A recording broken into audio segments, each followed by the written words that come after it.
5 মাস পর রায়ের বাচ্চার মৃত্যু হয়ে গেল। এ বিষয়ে আরো বিস্তারিত জানতে চ্যানেলটি সাবস্ক্রাইব করে ভিডিওতে লাইক দিয়ে দেখতে থাকুন। মিটি জোড়া জি বাংলার জনপ্রিয় সিরিয়াল।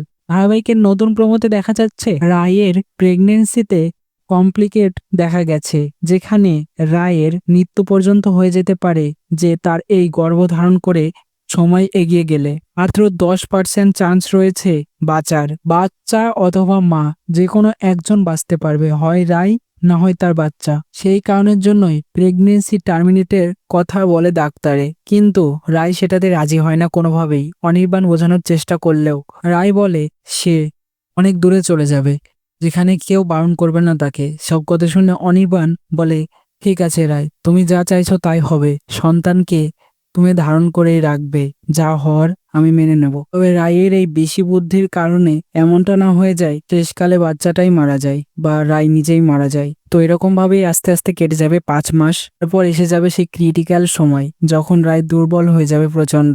বাচ্চা অথবা মা যে কোনো একজনই বাঁচবে। তখন অনির্বাণ কি করবে? নিশ্চয়ই রায়কেই বাঁচাবে, আর মারা যাবে সেই বাচ্চাটা।